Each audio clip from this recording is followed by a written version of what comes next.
This is today's big story with me, Prince Minka. Well, the Center for Democratic Development, CDD, is raising red flags over the use of National Health Insurance Scheme cards for voter registration. The CDD wants the Electoral Commission to amend the law allowing the use of National Health Insurance Scheme cards for voter registration. Meanwhile, that's the People's National Convention, PNC, their General Secretary and some other members, including Abu Ramadan, is seeking an injunction to restrain the EC from going ahead with the exercise. Question is, are the flags being raised valid or just hot air?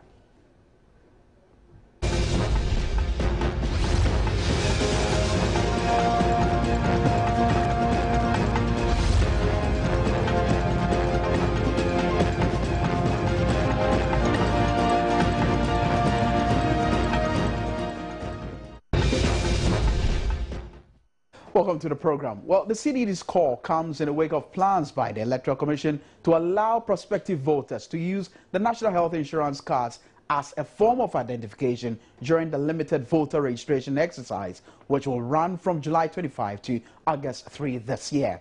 The CDD says the EC is not the only body that has failed at addressing the loopholes in the CI 71, the law that gives the EC the mandate to use the National Health Insurance Scheme for voter registration. Let's hit the phone lines now and speak to Dr. Franklin Odro. He is the head of programs and research at CDD. Good evening to you, Doc. Good evening to you, Chief, and then to your viewers as well. And thank you very much for joining us on today's big story. Now, first question I just want to ask you is that, exactly why shouldn't the National Health Insurance card, for instance, be used for voter registration purposes?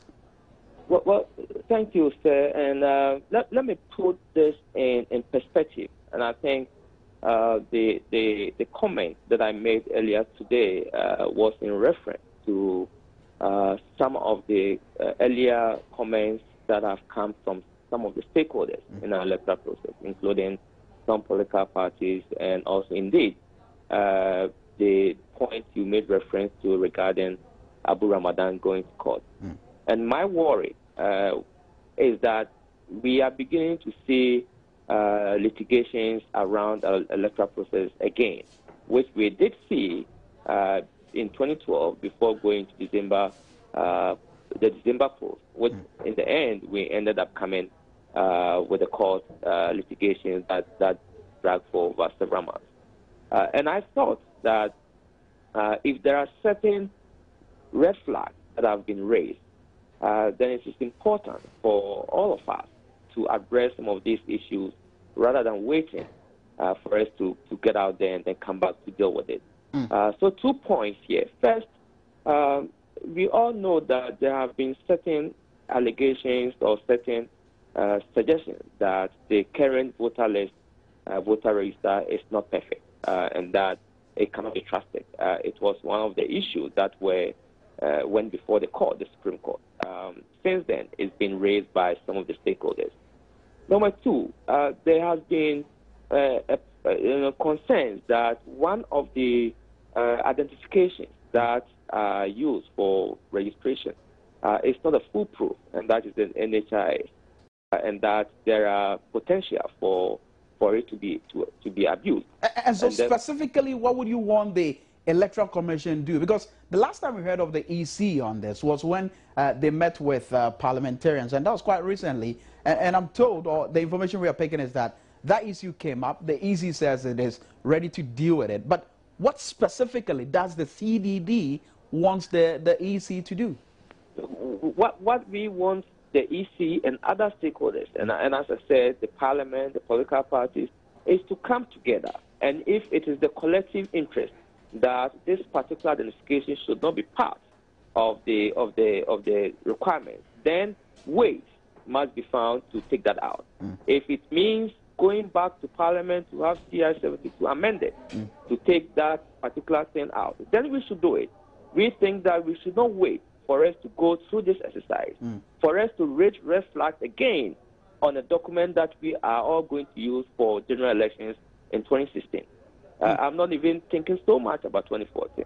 But, as you know, the issues around our elections, the conflict around it, the intensity, all comes back to general elections. Now, We think that it's for us to take precautionary steps to avoid any controversy in the future. Okay, in as much as you call for the need to take precautionary steps, let's go back to the issue of CI 71, which you raised, 72, which you raised as well. What has that got to do with this particular concern that the National Health Insurance card shouldn't be used at all? Well, I mean, the issue is that if you look at the laws of Ghana and that regulates the registration of voters, if you look at CI 72 Clause 1, Section A, it talks about you have to be a citizen of Ghana. The argument that we are hearing, that we know, is that for the National Health Insurance card, anybody apart from a Ghanaian can also have access to it, can also enroll in the program. And therefore, there are both Ghanaians and non-Ghanaians that can possess the NHIS. Very well. Now, the point is that I don't know, and again, this is where the Electoral Commission can help us. If they have a data to tell us from 2012 as to how many Ghanaians, what is the percentage of the voter list that came with the National Health Insurance, it may not be an issue. For all you know, it may not be an issue that we have to spend time debating about it. If we have information to suggest the majority of Ghanaians that registered did not even bring the National Health Insurance card, then we don't even have to worry. But we don't know. And therefore, we don't even know whether those who come and having a card, NHIS, will be Ghanaians alone or will be some other citizens. Very well. And I think those are the things that people are raising issues with. Okay. Dr. Franklin Oduro, thank you very much for joining us on today's Big Story. Let's quickly hit the phone lines and bring in the Deputy Public Affairs Director of the Electoral Commission, Madam Sylvia. Good evening to you, and thank you very much for joining us, Sylvia. Good evening. So, education is needed here, and the CDD is raising concerns about the use of the National Health Insurance card for identification process as far as the voters registration exercise is concerned. Do you see any concern at all, or you think you're going to let it go? Yeah, thank you very much, and good evening to your viewers and listeners. Let me say that in a democracy, we all have different views, and we are entitled to our opinion. But as to whether that can be applied immediately is another thing altogether. People have many views on this issue. Now, there is one school of thought that says that the requirements have been stated. You have the passport, CI 72, clause 3. You have the requirements. As part of the requirements, you have the passport, driver's license, national identification card, you have the National Health Insurance card, and an existing, or the very old voter ID card. And then apart from that, you have a situation where if the applicant does not have any of these, then of course he or she may have to fall on two guarantors. So the person or the applicant may come to the registration center without any of these, the passport and the driver's license and so on and so forth, but may have two guarantors and is taken care of in CI 72. Now, what does it mean? It's just for identification purposes. Now, irrespective of what you may have as an applicant, a registered voter can challenge your eligibility. One, you may not be a Ghanaian. You may be having the health insurance card. You may not be 18 years and above. So the fact that you may have one of these does not guarantee that you can go through the process easily. So what's the point? What do you need to have? I mean, as far as, these national identification, the national IDs are concerned, what specifically do you need to have? Do you need to have the health insurance card, the driver's license, and all that? Do you need to have all of them? It's just for identification purposes. A person who applies for registration, the voter shall provide as evidence of identification one of the following. One of them. Now, apart from the passport, driver's license, the national ID card, NHIS card, and the old voter ID card, we have a situation where the applicants may not have all these and may have to guarantee, just to guarantee. And that is from the first step of the registration process, that you have to be identified properly. But meanwhile, there are party agents. You have party agents, and then other people in the queue. You see? So they can challenge your eligibility. You cannot just have you may be less than a certain number of years, below 18, so you may have one of these, you have one of these requirements. Okay. But it doesn't guarantee that you can sail through. You may be challenged. You see, the matter is before the court, and I'd rather not get into it. But I think that in this particular instance, state that it doesn't mean that if you have the NHIS card and you are less than 18 years and you go to the registration center, because you have the NHIS card, you'll be allowed to go through the mail or the process. You may be challenged. And so is that to say that the National Health Insurance card is not that crucial as far as the requirements are concerned? No, I wouldn't want to say that. I wouldn't want to say that is not crucial. But I am just trying to explain the process involved. That if an applicant goes to the registration center with any of these requirements for identification purposes, it does not guarantee that the person can go through easily. The person may be challenged. Okay, very well. Thank you very much. Come again? So you're going to make a point? Yes. If an applicant goes to the registration center without any of these, they are guaranteed. Even the guarantees, if you give false information, there's a penalty for it. You cannot guarantee beyond 5 persons or 5 applicants. So there are checks and balances in the CI-72. Irrespective of that, if the court says that the Electoral Commission should take out the NHIS card, so be it. The Electoral Commission would oblige. Okay, very well. Thank you very much, Madam Sylviano, for speaking to us here on today's big story. We also have Dr. Opoku-Edu. He's a political science lecturer with the University of Ghana. Now, Doc, thank you very much for joining us here on today's big story. You just heard Sylviano, Deputy Public Affairs Director of the EC, mention that, look, if the court should go on ahead and indicate that the National Health Insurance card should not be a prerequisite as far as the voter registration exercise is concerned, they will oblige. Do you see any case at all in raising this particular alarm at this moment, as far as the CDD is concerned?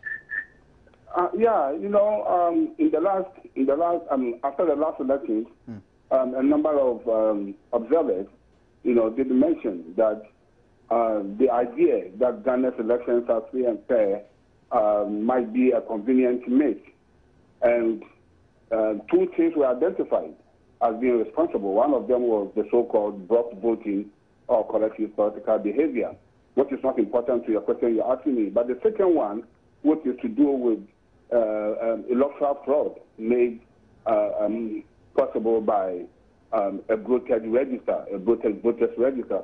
And so it becomes very important for us to look at this problem again. There have been many people who have said that the National Health Insurance cards are also possessed by non-Ghanaians, especially along our borders. If that is the case, then we need to be very, very careful. But the point made here is that, look, even at the center, you could be challenged by any person around. And so it does not necessarily mean that when you go with a National Health Insurance card, that is it. And if it turns out that you're not a Ghanaian, there will be no verification whatsoever. So I'm just wondering what the fear really is. Yeah, I think the problem is that, even though some non-Ghanaians may also have Ghanaian passports, the use of the passport as an ID card is not in question. Nobody's raising that question. I think this is being raised because it seems to me that people think the numbers involved are huge, that may work for or against any of the contestants in the coming elections. Even driver's licenses and so on, none of these, in my opinion, is foolproof. But the National Health Insurance thing is one thing that almost everybody is saying that there has been a massive registration by non-Ghanaians along our borders. So I think it's being singled out because of the massive nature of non-Ghanaian involvement. But Doc, yeah. which one will be foolproof then? If it's not the NHIS card, if it's not the driver's license, which one will be foolproof? Yeah, and none of them is actually. I mean, even the Ghana passport, yes, but the passport could be used, birth certificates could be used, and so on. And as I'm saying, even though none of this is completely foolproof, it is the numbers involved, with as far as the national health insurance is concerned. That some Ghanaians along the border have had non-Ghanaians to register to be able to take advantage of our health system. So the concern is to do with the numbers involved. I mean, as I told you, nobody's in court to challenge the use of passports, for example, or driver's licenses, for example, as identity, to register. So I think we need to be very careful because, you see, the outcomes of elections, if they are to be acceptable and credible, depends on some of these things. And in countries where you have problems, for example, in Kenya, where there have been communal crashes, which have been very, very, destructive, they resulted from, such things. So I think there's a need for us to. And in the last case before the Supreme Court, we heard and saw how massive, electoral fraud were committed, some of it related to the brutal nature of the register. So I think it's good that the case is before court, and when the court decides, everybody should accept it, and then you move ahead. Without sounding prejudicial, you heard the EC Deputy Public Affairs Director say that, look, if the court should so decide that the national health insurance card should not be one of the cards that should be looked at as far as the registration process is concerned, they would abide by it. Is that assuring enough? Yeah, and they will have no choice. If the court says that it should not be used, they have no choice to do it. The alternative is for them to go ahead and bring this country into crisis. So I think it is good if the court so decides, and that will be the end. And I'm sure the courts are going to look at it as law and objectivity demands. Okay, thank you very much, Dr. Opoku-Edu. He's a political science lecturer with the University of Ghana. We're also joined on the lines by Akwasi Jan Tutu. He's Member of Parliament for Tai constituency. Thank you very much, Akwasi Jan Tutu, for joining us. The last time we spoke, you mentioned that the EC boss had appeared before Parliament, and this issue came up. Do you see any justification in the issue raised by the CDD as far as the National Health Insurance card is concerned? Yeah, thank you very much. Really, yeah, the EC boss came and briefed the Parliament some time ago, and this issue about national health insurance was of course that to see the truth, if you analyze these things properly, none of the identification processes before voting can give you a foolproof situation, because you take the voters register page. So if you say somebody went before the person register, has to bring a driver's license. Driver's license is not the proof of the nationality. And if you take the passport of Ghana, we are all witnesses of the fact that a lot of people outside of the country are getting the passport of Ghana or maybe without sweat. But we cannot say. But for now, yes, really. Let me just hold you on that particular point you raised moments ago. If that is the situation, why then are we not checking on it? I mean, you've raised this concern. I've also heard Dr. Opoku-Edu raise this similar concern that, look, the number of identity cards that we have don't seem foolproof enough. If that is the situation, and this is staring us in the face, why are we not looking at it critically? That is a very, very, very, very important question. For instance, the problem is, why are we not even bringing all these scattered identification procedures together into one authority and having one ID card that would be for health insurance, that would be for voting purposes, that would be for driving license, that would take a lot of things within its framework. We are having these scattered identification marks, and for them now that we are talking about, we're talking about elections. If you bring all of them together, if, for instance, I take somebody in my village, how many people in my village have a passport? And in fact, you realize that if we are insistent that we're going to use the passport, we may have only 1 or 2 persons, and let's say 10 or at most 100. But is that not the reason why we have the Ghana card? The National Identification Authority has been undergoing this exercise for some time now. I mean, we have the Ghana card as well. Wouldn't it serve that purpose? I registered when I was in Asiamai, but I've not gotten my card as of now. And you see, coming specifically to elections, you realize that if we had had this card, which we had all these other authorities coming into to ensure that, for instance, there would not even have been any need for national elections to have a full period set aside for registration. We can all go in and register, knowing that the person is a Kenyan. We have the rules as to who is Kenyan. But with the national health insurance of card, seriously speaking, you realize that it is a little bit citizen blind. You do not, anybody who is in Ghana, within Ghana, can go apply for a national health insurance. So seriously, I think if it has been raised now, let us solve it so that nobody will have any reason for saying that the elections have been skewed, have been manipulated for the benefit of everybody. Honorable, we took. Yeah. Yes, Honorable, just hold on the line. Let me bring in Bernard Mona. He's the General Secretary of the PNC. And, of course, his lawyers, well, the PNC lawyers are also challenging the EC on this. They say the move is unconstitutional, void, and of no effect. Now, Bernard, you've heard this argument among some of your colleagues, including Abu Ramadan. You think this point they raise is valid at all? Well, I think that we are all referring to CI 72. Absolutely. Which has to do with registration of voters. And if you read CI 72 carefully, there are 5 stages or so, or identities that one needs in order to be identified so you could be allowed to register. 1 is that you should possess an old voter ID card. 2, you could have a passport. 3, you could have what you describe as the Ghana card, that's the National Identification Authority card.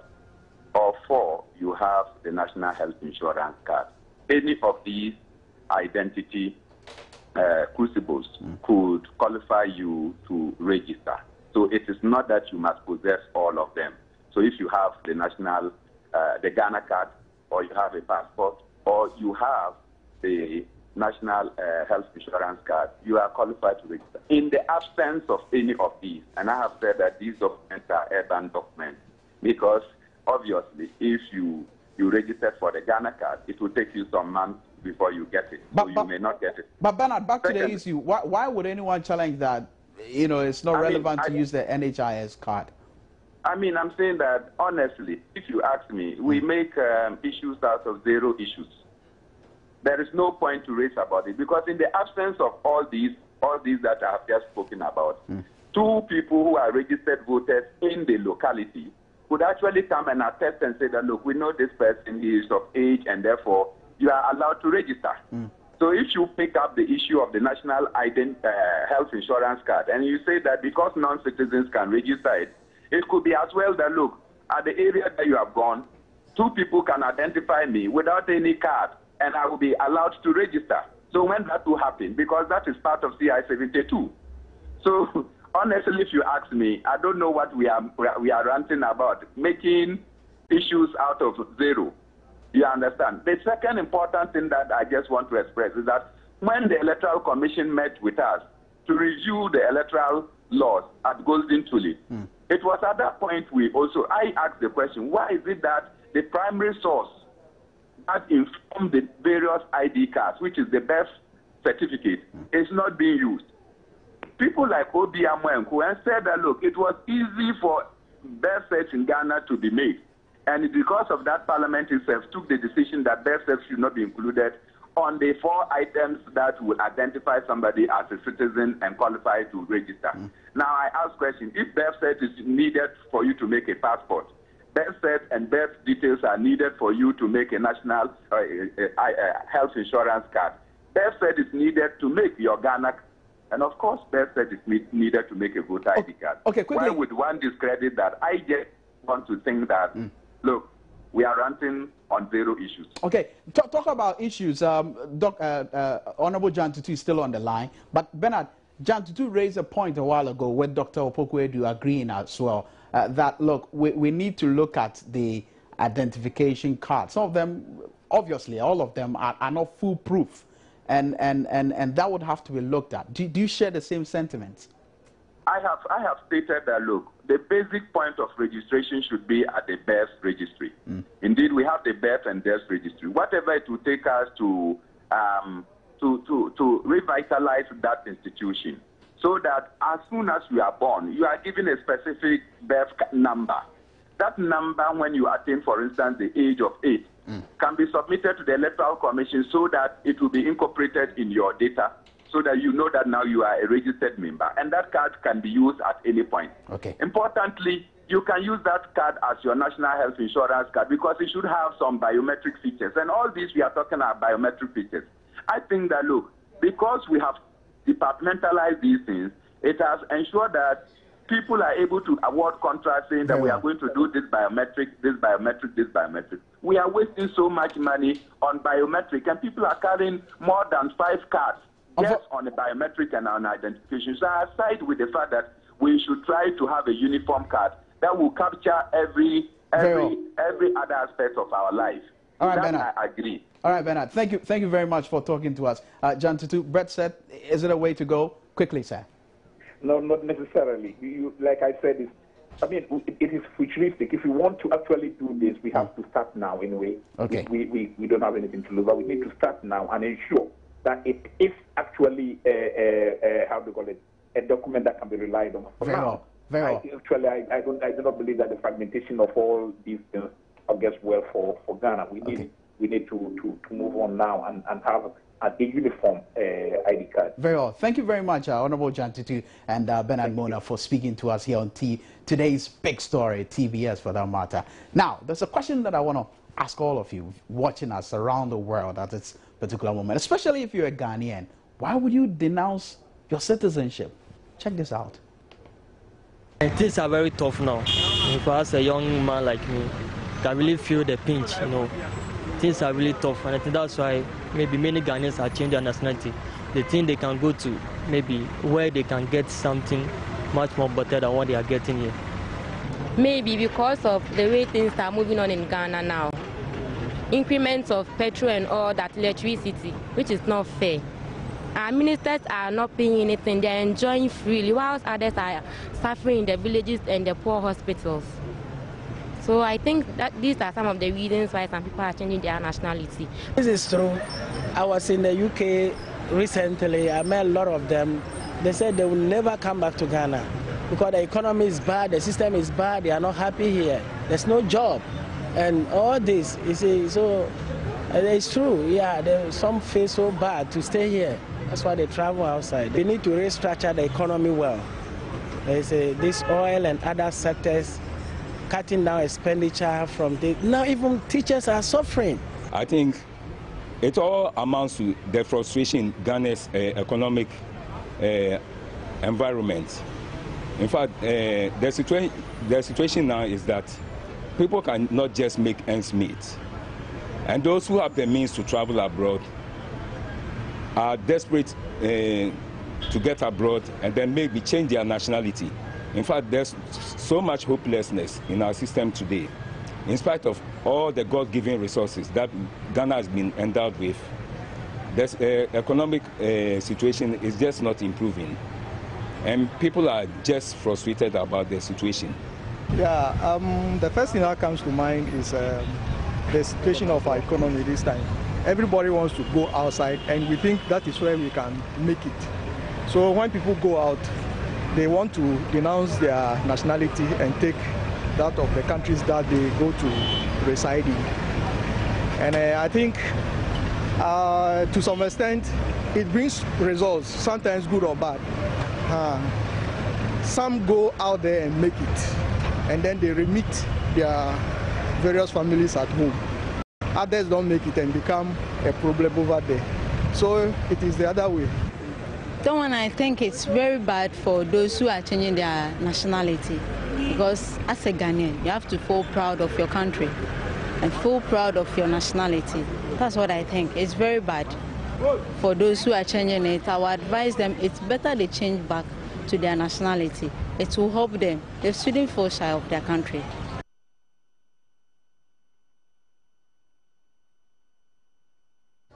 I'm not shy of my country. I spend more of this on News at 8 with Israel Live, but shortly on your screen is Journey Interactive with Marian Ture. Stay tuned.